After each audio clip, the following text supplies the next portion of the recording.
10 years ago, I was not doing anything like this. I was a dentist. Very much one of the main reasons I decided to stop being a dentist was because I felt like I couldn't fully be myself. And this was genuinely one of the biggest reasons why I was like, I can't do this for 40 years. I had to maintain this certain level of like professionalism. What I didn't like was that I held myself to the highest of professional standards in a clinical way, but then I couldn't really be myself like a more personal way. What tipped you over? It was the fact all of a sudden I was in a surgery with like 4 white walls and I was like, shit, this is it for like the next 40 years. I read The 4-Hour Work Week when I was in my second year of university. I think when I read that book, that really changed everything for me around my perspective of what my life could look like. The value in my client group and client community is fuck around and find out.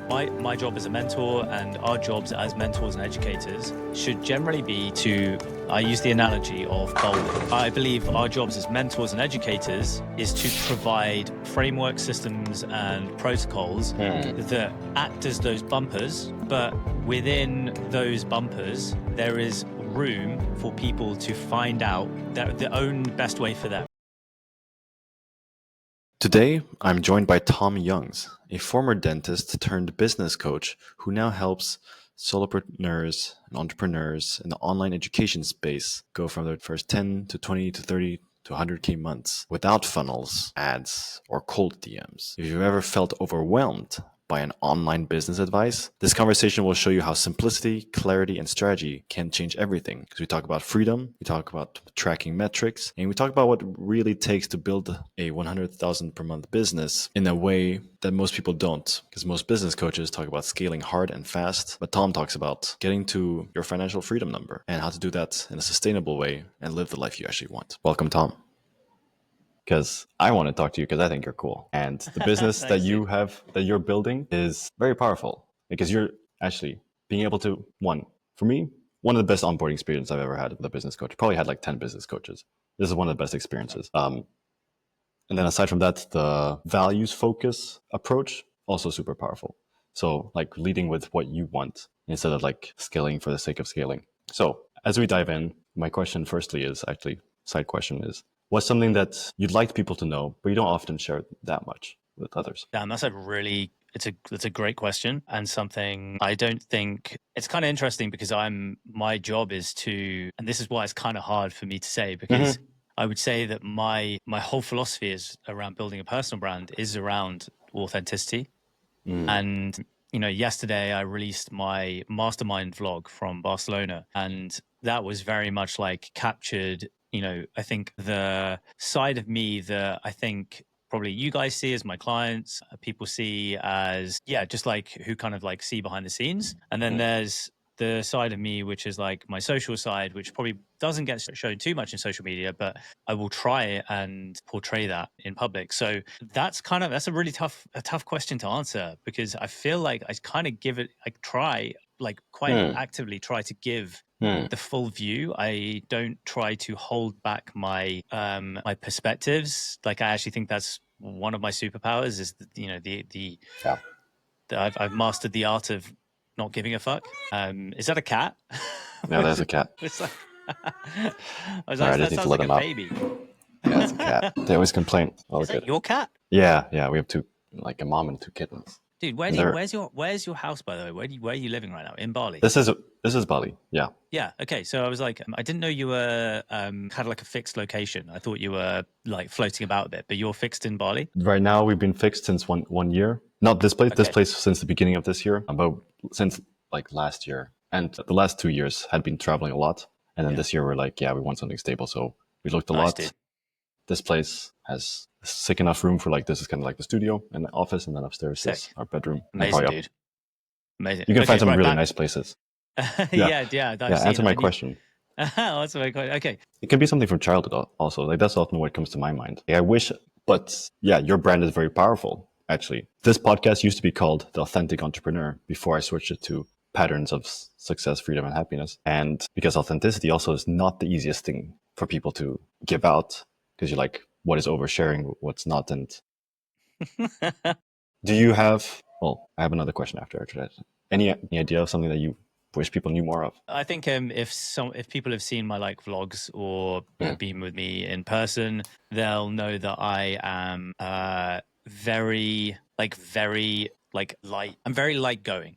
So it takes a lot to like stress me out, and I think that's so like I'm very playful, very light going. I'm always kind of cracking jokes. I'm always trying to lighten the mood in situations, and I think maybe sometimes some of my content might not make me that side to me might not come across. So yeah, I've always been very playful. Always been. I think when I was younger, I was the class clown during my kind of like early teenage years. And I think I've now realized that there's something around me wanting to be, have attention, and clearly some patterns around why I behave like that and why I still have that. But yeah, I'm pretty lighthearted, pretty easygoing. I'm always cracking jokes. I'm pretty rude. Yeah. And that's why it's really tough to me, tough to say this. I would say maybe if you ask my girlfriend, I think there are times when she will say to me, like, if only your audience knew how much of a freak you actually are. And that's like and I'm not saying freak in like kind of like a sexual way. I'm talking like freak in like kind of like just a nerdy kind of like weird way. But I think everyone's like that in private. I think there's just like there's only so much you can truthfully be a complete weirdo in public, and I think a lot of people are like super weird in private. Yeah, but you've done really well, like knowing which words to use to describe that, because you use the word nerd a lot in like our community. You're like, we're gonna nerd the fuck out of this whatever AI shit, and I love that. So you're very intentional. I feel I use nerd in the reason I use the word nerd a lot because I am one, and I am proudly a nerd. I also use nerd in a derogatory way, calling out nerds in my content.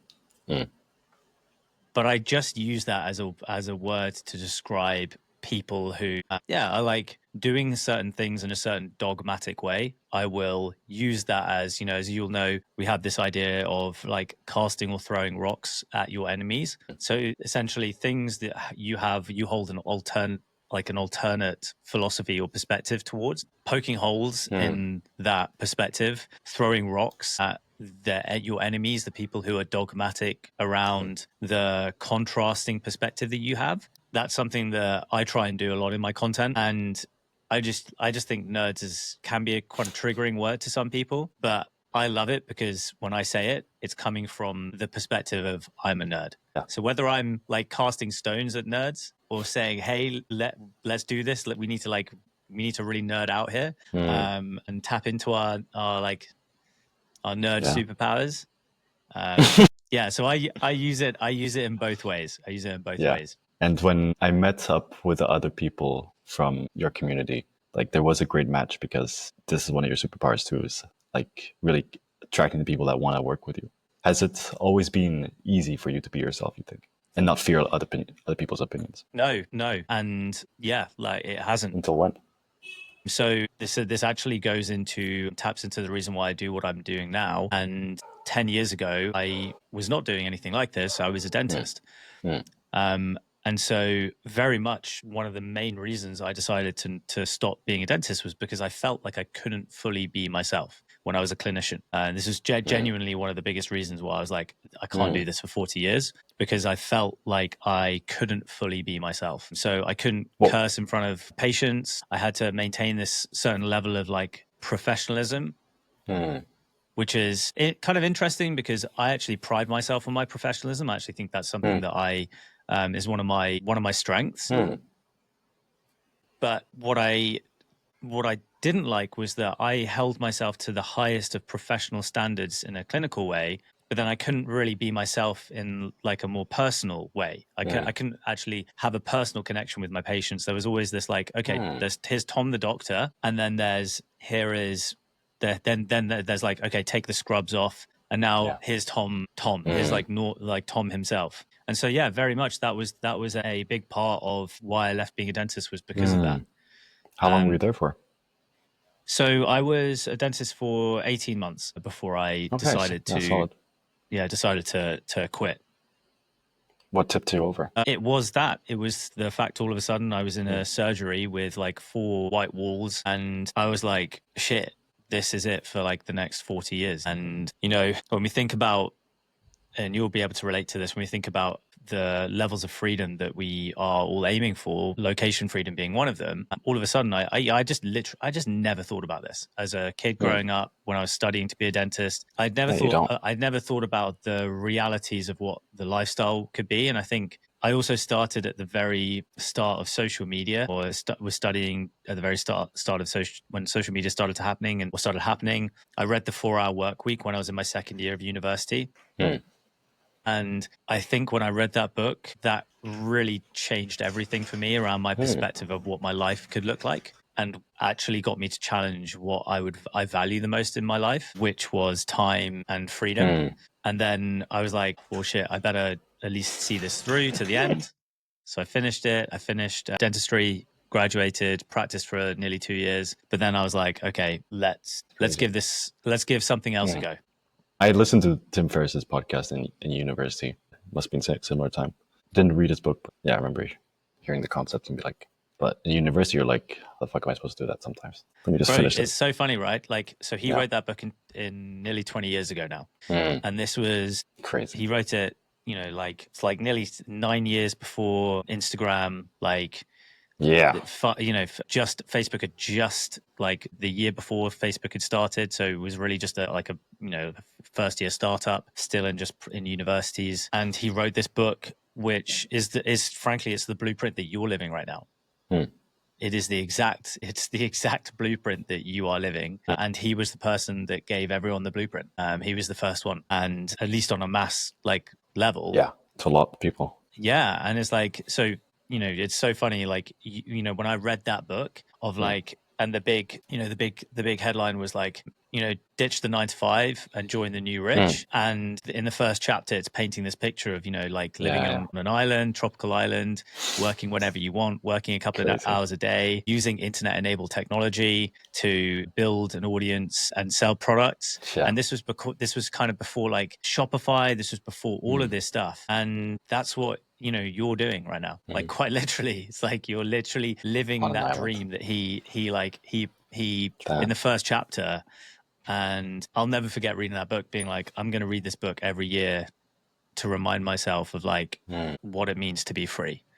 And one of the most impactful books, bro. Like, it's if you talk to a lot of kind of entrepreneurs of kind of, I would say, my generation, like late 30s, 40s, who were kind of early 20s when that book came out. It was like, that was the start. It was like, fuck. The kind of crazy thing is so I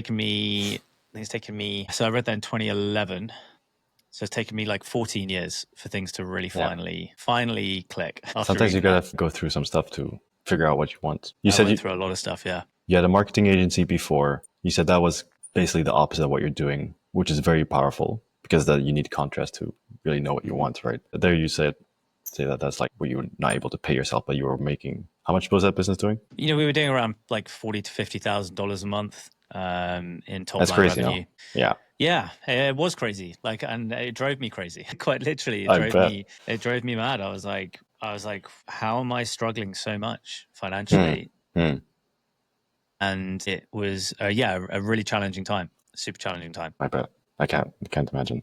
I was gonna ask, like, why this niche now? I mean, I understand the flywheel, which is basically the opposite of what you were living through before. But why business coaching? So I've realized now that my biggest passion outside of my kind of other passions that I have around health, fitness, high rocks, golf, and all the things I love doing. The biggest theme that has been clear since even when I was in university is that I love education. And that's not necessarily just me learning. I actually love helping others learn. So that was the case when I was in university the first time. This would have been in 2011, 2012. I had my first taste of what I could only describe as people pursuing mastery in their craft. And it was also within online communities. So I was a member of, this is when I was at dental school, I was a member of an online community called Dental Town. Oh, wow. And this was the like number one, the leading online kind of forum for dentists internationally. Were you enjoying And dentistry though? so this was the kind of paradox of the Yeah. situation, was that if you had asked any of my colleagues or friends or people that I graduated with, like I was the turbo nerd. You know, I took things more seriously than anyone. So in dental school, people would come and ask me about how to do stuff rather than ask Excellent. like the professors and the clinicians, because they trusted my knowledge and judgment over that's because they knew how obsessed I was with understanding things at a completely different level. And so that's kind of why no, it's not kind of why. So that's what I do now. It's because I've been obsessed with education since then. I think I get that from my dad. So my dad was a surgeon, and he has always been involved in education as well since, you know, and I guess that's just genetic maybe. So yeah, I love helping people figure things out. I love the obsession over figuring things out myself. And that has been the theme in That's for the awesome. last like 10 to 15 years. It's been me figuring out that, I actually just love educating people, helping people solving problems for myself. And that's why I do what I do. Totally.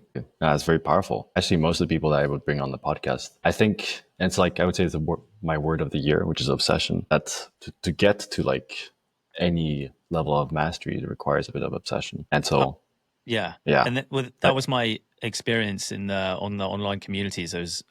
I found these dentists who are pursuing like absolute mastery, and they were trying to like internationally just be better than one another. And it was very clear there was this like hierarchy of people, of clinicians who were like the best in the world that no one would ever know about. And that was addictive. That was an addictive feeling, being surrounded by people all trying to do their best. It's so awesome. So yeah, awesome. Your peer group elevates you so much. Absolutely. And that's why, like, you know, what we've got in my community, which, you know, we've got some of the best creators in the world, and it is contagious. Like, obsession is contagious, mastery is contagious. And that's why I've been, you know, I've been obsessed with online communities since my first one would have been in like 2006, 2007 was when I was in like golf communities. Oh, no way. Golf. And would obsess over like details, customizing golf clubs, like what all the best players in the world, what they're all like doing. And so I've just I clearly have like that's one of my abilities, is to get obsessed over things. Yeah. I wonder if it is I love it. genetic a little bit. I feel like it shouldn't be. It's like, just figure out what you really like as well. So I think I heard Naval talk about this in a recent interview, and he was saying how he's noticed how his son is like just extremely bright. And I think because he was thinking the same thing, right? Like, you know, what is intelligence, or like what is the genetic factor in people's in the path that people take? And I think his conclusion is that it's actually genetics isn't given enough credit when it comes to to characteristics and traits of humans. So that's kind of where I'm like, because I think about, you know, I obviously saw my dad growing up and giving lectures all the time. I don't know why that would, you know, seeing that would necessarily give me the fulfillment that I have from actually doing it, because it's like not like it wasn't a thing that I could have done as a kid. You know, I didn't. No. I wouldn't have necessarily said I didn't try and like get up in front of classes and speak to people. I didn't express those traits as a child. In fact, I would say I did the opposite. I was like an absolute dipshit as a kid growing up. I acted like a knob. When I kind of like graduated university, that was what really I immediately, within a year of graduating dentistry, I was traveling around the world as a like clinical assistant, helping teach people how to do certain procedures. So I just went straight into education. Yeah, excellent. and that's what you got to do if you're if you really enjoy it. My background is in psychology. Well, that's what I studied at university, and I fucking love it too. What we always saw and heard is like that's usually like 50-50 genetics and environment. Yeah. So it's I mean, but it's not. There's no one agreement. So it's interesting that Naval brings that up too. Yeah, I think that was his thing, was that I think it's just people. I think people don't give genetics as much credit maybe as Probably as, should, you yeah. know, as they probably should. And it's like genetic predispositions towards character traits. But yeah, because I think about that, I'm like, it's funny because I kind of have done what my dad has done. Is there any one trait that you see in clients that makes them go further than others? Great question. I would still say and this isn't a cop out, because I think it's really important I just think it's really important to hold up your hand when you don't actually know the answer. So the answer is I don't know the answer. Just to give some credence to that, I am only 5 months into gathering data on my clients, kind of sophisticated level that, at a level of sophistication higher than I was previously doing it at. And I just like 5 months of data isn't enough. So I'm hopefully I can answer that in a year's time. I could give some answers to that. I think I'll happily talk about it anecdotally or kind of on a subjective level, but I would like to, I would like to go at some point and be pretty objective about this. But my clients who move the fastest or have the fastest results are the ones who just, and this is why. So here's a test for you. What is my like core value in the group? Freedom, is it? When it comes to not necessarily for like, so I would say that's like maybe an outcome, but like when it comes to like a value of like behavior wise, what's like one of my phrases that I throw around all the time? You got so many, I feel. I do. Values, not just phrases. Yeah, just like because I resonate with the freedom one. Like that's what I would remember. Being British. No, I'm just kidding. Super funny. Okay, so my core value is aligned. This is the kind of like the probably the biggest.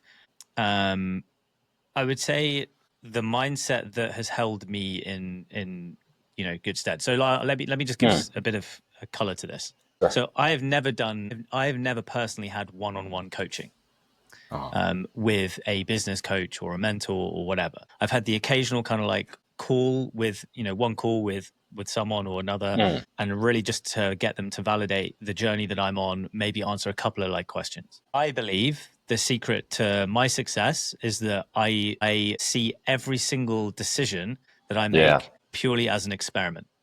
Yeah. So yeah. So my core value in my client group and client community is fuck around and find out. Yeah. And so the way I believe my job as a mentor and our jobs as mentors and educators should generally be I use the analogy of bowling. So if you go bowling, some bowling alleys, you can get the choice to put those like guardrails, the bumpers in, pushed into the side, so it keeps the balls out of the gutter. I believe our jobs as mentors and educators is to provide framework systems and protocols that act as those bumpers, but within those bumpers, there is room for people to find out their own best way for them. And what that means is that every single client that I work with has a different business. Some of them is slightly different, some of them is vastly different, but they are operating generally within the guardrails that I provide them with. So I'm giving them the constraints, the boundaries, and then their job is to find out by running tests, and the tests are going to end up with results. And then what happens is every single test has a result. You then make a hypothesis off that result and you do a retest. And so when it comes back to answering your question about what is the thing that the kind of the trait that my best clients have, it's that they are so fast at iterating on tests, and they don't need me or anyone to give them the green light to run a test. Yeah.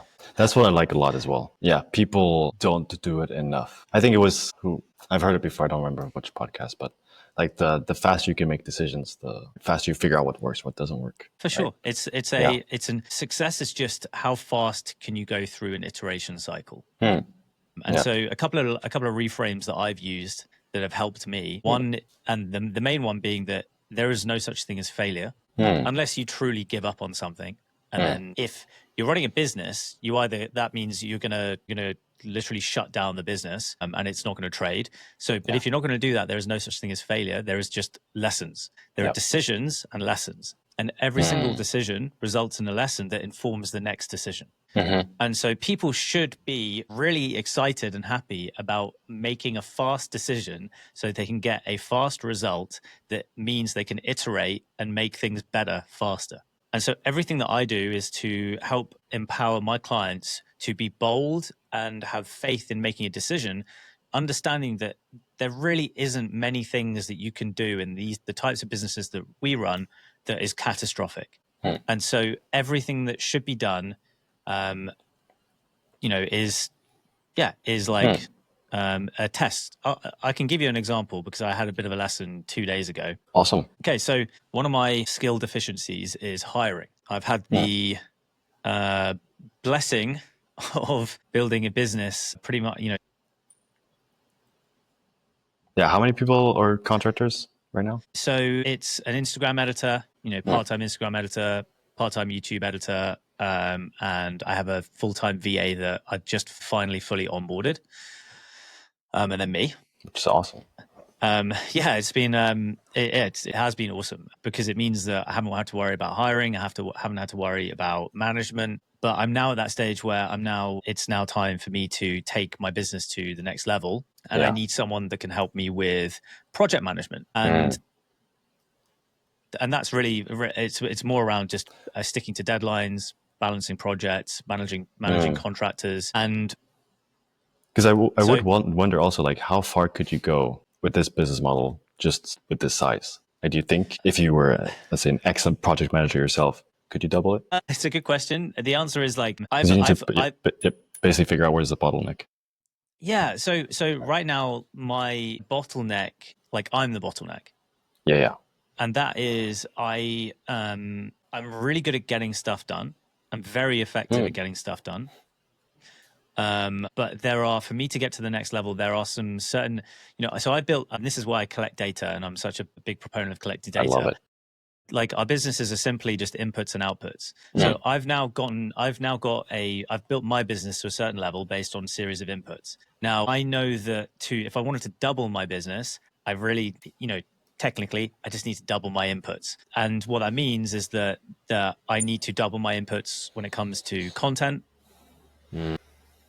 So, and what that means is that if I want to double my inputs in content, I've been running things pretty scrappily up till now, and which could be a good a good thing to hear for most people.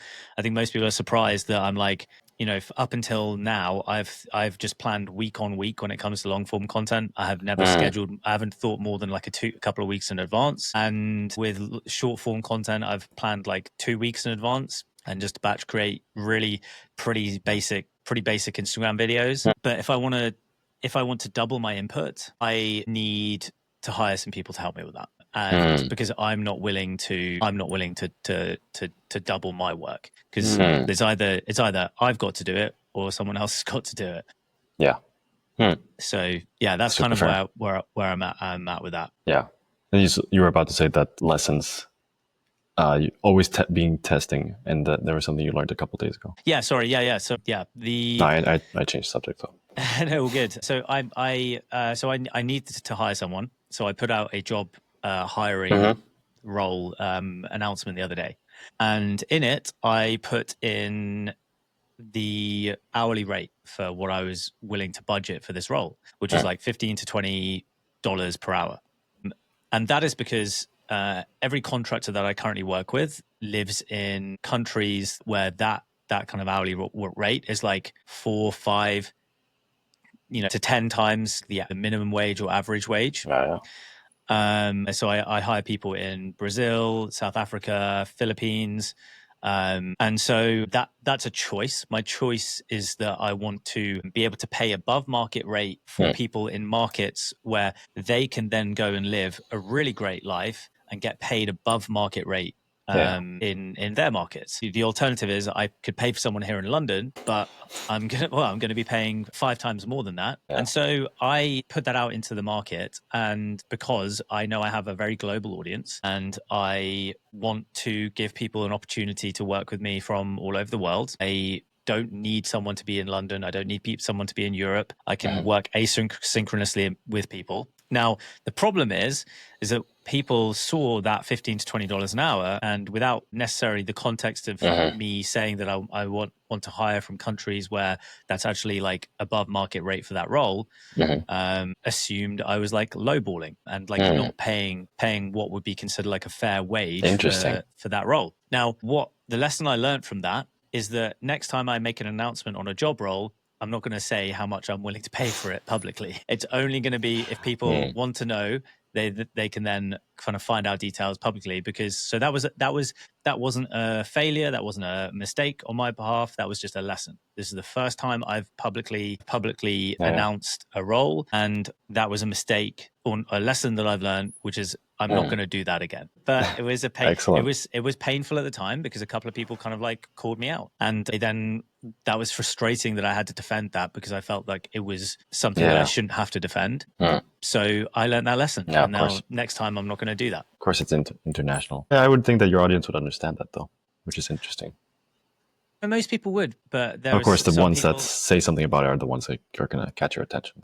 Yeah, exactly. Like one girl, she left a comment on my post being like, just heads up, $13 is the minimum wage in Germany, or like here in Germany. And I'm like, and I was like, it's like, okay, fair. Congrats but that was that. Yeah. And I think that was a, yeah, it was a lesson that, okay, everyone has their own perspective when it comes to what is fair. And I think without the full context of being like, hey, I'm looking to like geo arbitrage this, which is one of the core tenets of the 4-hour work week that we were talking about earlier. And yeah, it's like, the choice is for me, I can either pay someone a very low wage here in the UK, which doesn't, that means that they can't live a great life, or I can pay someone above market rate in a country where they can live a fucking great life in another country, where there's more purchasing power for the dollar. So it's like, that to me is a no-brainer. It's like, I'm going to help someone feel like they're living a great life, rather than not be able to afford. Yeah, it's like, it's just an absolute no-brainer for me. Yeah, good lesson that you learned. I have a couple more things I wanted to cover, especially because,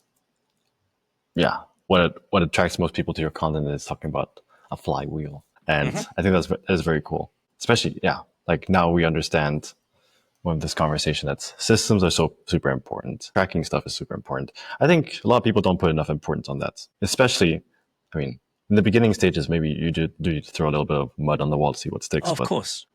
Then afterwards, once you get past 10K, 20K per month, it gets more important.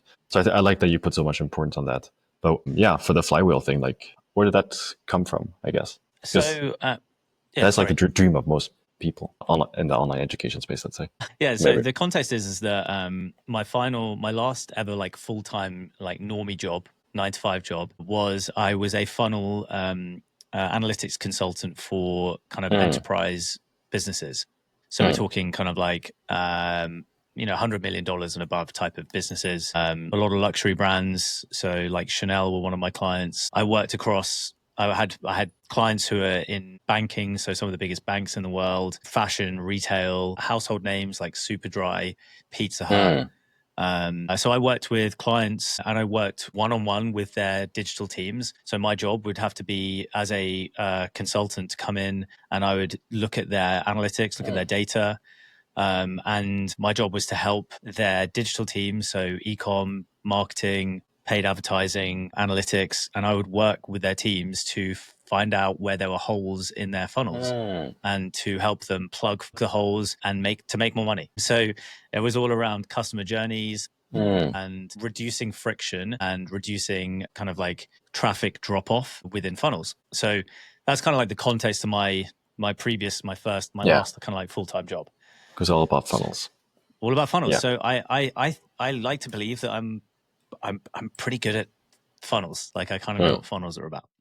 And I think people, because people are like, oh, like, funnels are, it's just another way of saying flywheel. And it's like, well, sure, you could say that if you want, but I'm saying I've built funnels for the world's biggest businesses, and I think they're different. So it's like, I feel like I've got some credibility when it comes to this. And so what I did was I looked at the biggest creators in the world, the Ali Abdals, the Dan Kohs, the Iman Gadzhis, the, to an extent, the Gary V's, people like that. And I was like, these guys aren't using funnels. Like whenever they were launching products, whenever they were, when they were, the way they were doing their marketing, I was like, because then there were some creators who were using funnels, Russell Brunson, clearly, and anyone that was using webinar funnels,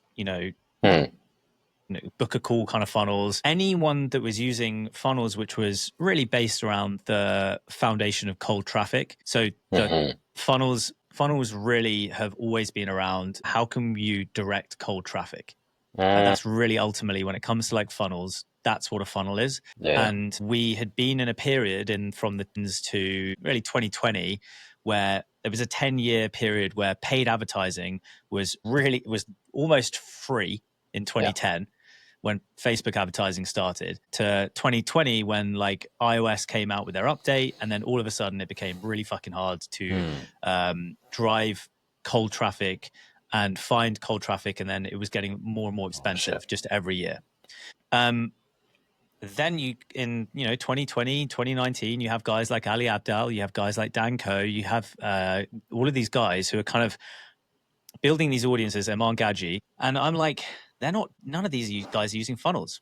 They're not doing the drive cold traffic to a landing page. What they're doing is that they're building these businesses that are all designed around a thick foundation of organic content, an organic audience, just a really thick foundation. And then if they're using advertising, they're using it to activate that foundation to get people to then buy. And what I realized was like, okay, what they're doing is they're cycling customers around in kind of like this, like a cyclone type of thing. And occasionally they'll put offers out into the market, into their audience, and be like, hey, by the way, I'm doing this. Ali Abdal, I'm launching YouTube Academy or whatever it's called, part-time YouTuber Academy. Do you want to, we're opening the doors this month. You can join if you want. There's like 20 spots or whatever, however he did it. And then people would join during that period, and then you couldn't buy again from him for 4 weeks or whatever. And I was like, this is just not funnels. Like I came from the world where I was helping, brands where it was 24/7, just bang, bang, bang, just traffic. That's crazy. And it's all pushed down into one point, which is a checkout. It's to get people to click on that checkout button. And now what I realized, all these creators had these systems, which was like, yes, they had a checkout button, but it wasn't available 24/7. They chose when people could access it. It was less of a selling, which is like, like pushing traffic into this thing, and no cold traffic. It was all warm traffic. So it's people who already knew them. They'd already liked them and trusted them. And so it's just a completely different kind of like style of conversion. So that's why I was like, I was just trying to, modeling this out. And I think I had about 3 or 4 different iterations. The first time I came up with this, I called it the AAA flywheel. I called it the authority, attraction. What was the other A? There was another A. This is why I had to stop doing it, because I couldn't remember what the third A was. Then I called it this. And then I called it the double A flywheel, the attraction and authority flywheel. And then I came up with, I was like, fuck it, it's just one simple flywheel. That's it. And that's what I landed on. Awesome. Yeah, so that's where it comes from. That makes sense. Actually, I didn't. Yeah. What I really like is that like nurturing an audience. Yeah. And then that's basically like, getting them to be warmer. And then when they're ready, come join. And especially that part of your message is very powerful. Dude, we're now moving into the next era of online buying, and it's going to be mandatory for what I call considered purchases. So purchases which take a lot of time to consider. So all of the businesses that I worked for, that clients that were running funnels, even if it was a Chanel handbag, which was, I don't even know how much Chanel handbags are, that's still, for some people, that's an impulse purchase. So these are not like these when we sell high ticket services, we're really selling considered purchases.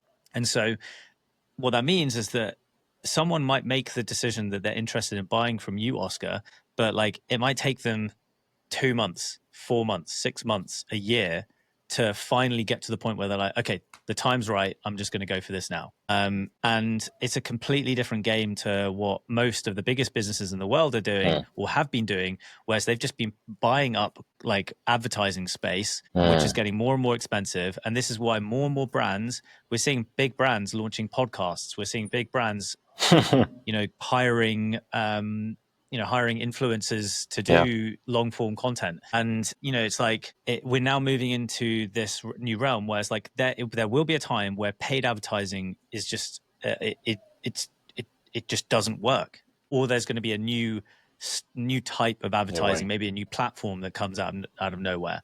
But as we know it, it's just become prohibitive for like creators to really use this model. No, 100%.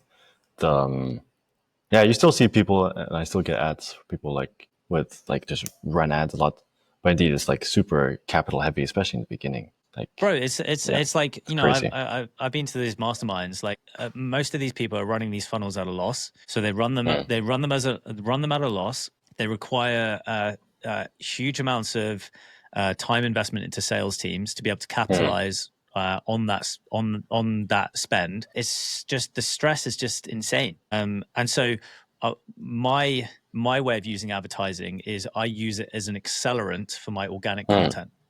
So that was a new thing I learned with you. Yeah, so it's like a new, and this is what the smartest people are doing, by the way. Like the Hormozis, the Sabri Subis, they are they understand that it's the world's changing when it comes to advertising, and it's like, you can't just rely on cold ads. Like you have to do things differently. So the way I see advertising is just a way to increase reach. So I'll give you a practical example. Like last month, my reach on Instagram was 500,000. And then through the use of advertising, I've now got it up to 1 million in the last 30 days. So I've doubled my reach with paid advertising, but I'm only advertising my content that has already performed well. It is hacking the algorithm, because the algorithm, it's already great content.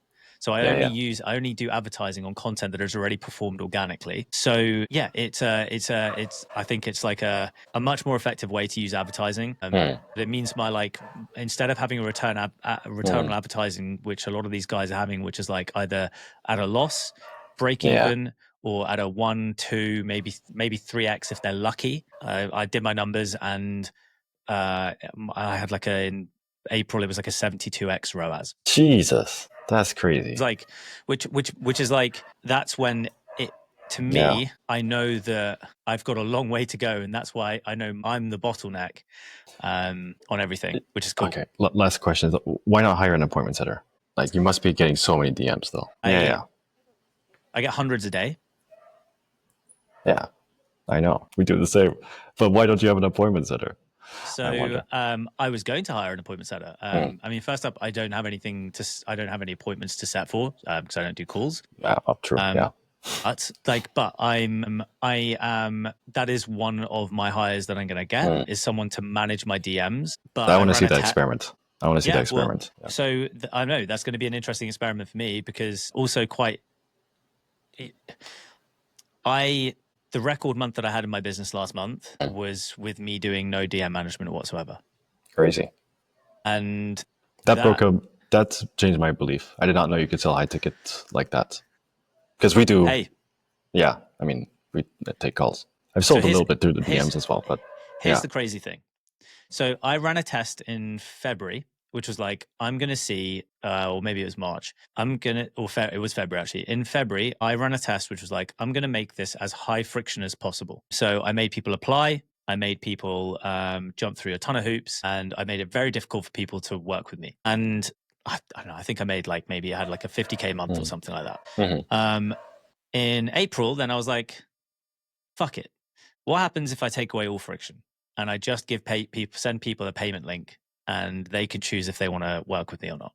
And so that meant I sent payment links out to my email list. I also posted it on my YouTube community posts. I made it as frictionless as possible. Again, this comes back from my time working as a funnel consultant. And I guess my fear, so my concern was that it was going to bring in people that weren't a great fit, and that might end up potentially being headaches for me. That was my big fear. My big fear was that it would bring in the wrong type of person. Touch wood, the test so far has proved that fear to be not the case. That's excellent. Because it has brought in only. I was actually blown away at who it joined. Like, to be honest, I was like, what the fuck? That's awesome. So yeah, I think it's such a cool feeling. It's a really cool feeling. So the answer is I will hire someone to manage my DMs. What I don't know if that role will be necessarily a sales role, to be honest. I think for me, that's going to be more of just like helping. Q&A. Yeah, Q&A. The truth is, I know I've missed probably the people who I've connected with over the last year in my DMs has blown me away. And I know I will have missed a lot of messages from people over the last year. And like Hormozy says, money's in the follow-ups as well. Money's in the follow-ups, yeah.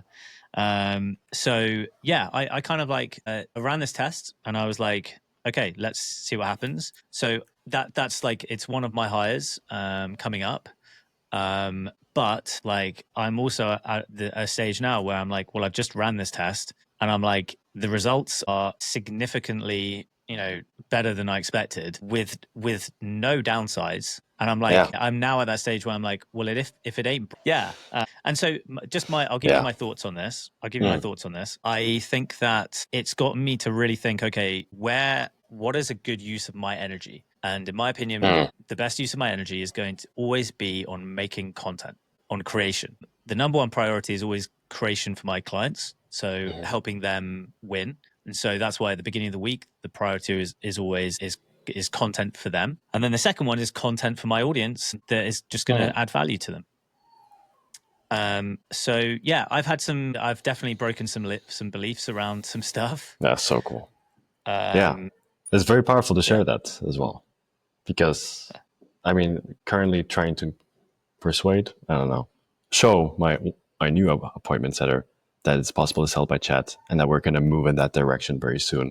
And she's like, I don't know. And I'm like, don't worry, trust the process. Trust the process. Look, I'm not the only one doing this. There's a lot of people all around the world who are able to do this. And I think I think the scary moment is like, okay, I'm just going to not do sales calls anymore. Yeah. And the funny thing is that when you don't have to worry about sales calls and you don't have because you immediately then buy back that time in your calendar, but you also buy back you get rid of the stress of having to think about getting people onto your calendar, which I would argue is probably the most powerful part of that. And so the month that I made that decision, my business has only just fucking gone like that. So that's the interesting thing, is that I do think it's a hard decision to make because you have to move with faith, but the benefit of that, making that decision, means you don't have to worry about getting people onto your calendar, which is stressful in itself. And that means your decision making on like, okay, I can now put my time into other things, which is going to be marketing, DMs, and you then buy back the time off your calendar and you can then reinvest into higher leverage tasks. Yeah. 100%. I'm wondering, like, why not just double the ad spend on, bringing in many chat, like just starting conversations, and you could just fucking double it maybe. But so this is the hard thing, because it's like, the truth is that there's only one thing stopping you, and that is the fear. Yeah. And it's like, yeah. I think So I like appreciate you paving the way. yeah, look, and that's the thing, and all I'll say is like my business and life have only got better because I've been able to reinvest my time into and into creating content, and just the mental stress of like I don't have to worry about filling my calendar, I don't have to worry about showing up on calls. I have Mondays and Fridays which are completely call free, and then the majority of Wednesdays which are call free, and it's just like yeah, it's very cool. So yeah, I want everyone to experience this, including you. It's coming. The last thing, because man, I talked about this forever. Were you ever part of Dan Martell's? No, so I've got a few. Just because you've implemented a few things that's similar to him, because we're part of his community as well, like another and multiple business. Oh, so you're another one. So okay, so I'm an elite. then I was going to say I have Yeah. quite a few clients who are also in Dan Martell's, and Wild. I'll add another one to the list. Yeah. The only thing that sucks is that it's at 2 a.m. every Wednesday. I'm like at Bali time. Yeah, dude. So here's the thing. Like it's the same for me. This is why I think I can do. Yeah, that means I can't do Australia. Yeah. So I don't do. There are people who I've wanted to work with, but I haven't. Who are in Australia. Yeah, poor Australians. Indonesia, and then West Coast America. I can't do them. You know, I've had a mentor for the last kind of like 9 months who is like mountain time in America. But the calls are like 8 p.m. my time, and I go to bed at like 9:30, and so I can't even do those. Yeah, this balance. Yeah, it's a balance. Crazy. And what was I asking about by Dan Martell? Oh yeah, just because he sells by chat. Actually, like his sell by chat is very solid. Like he always shares like they do whatever 2-3 million per month just selling by chat. So that's why I'm like, how can you? When will you get there too? If it's possible to, yeah. Yeah, so this is where it's like it's the question is do I want a business like Dan Martell's? Not fair enough. It's not if I can. It's like is that what I want? And the truth is that it isn't. But I definitely do want to see how far I can take things myself. I'm in a bit of a reflection period at the moment this month. So I kind of like, I hit my freedom number last month, which was really cool. And so I'm taking some time to kind of reflect on like, okay, where do I want to go with this? I've got some clear goals on my vision boards of where I want to get to, which are kind of like, yeah, quite clear, but it's more of like, okay, well, what does this look like as like an entity and as a thing? And I think, you know, I go back to my rule when I set up Creator Launch was that I would give myself 10 years until I can decide what I'm going to do with the business. And so I've got another like 7 years or so left before I can decide what I want to do. So I've got to decide what I want to do over the next 7 years. Where can people find out about you or get in touch and learn best about you? Yeah, so just Tom Young's channel on YouTube is my YouTube channel. I'm going to be launching a lecture channel or like podcast channel soon. Hopefully next week, where I'll be doing whiteboard lectures on my whiteboard and going into like topics kind of at a bit more of like a slower pace than like typical YouTube videos. And then Tom _Youngs on Instagram, and you'll find me there. Amazing. Love talking to you, man. Super fun. Dude, likewise. It's been an absolute pleasure, man. Thank you so much for inviting me. And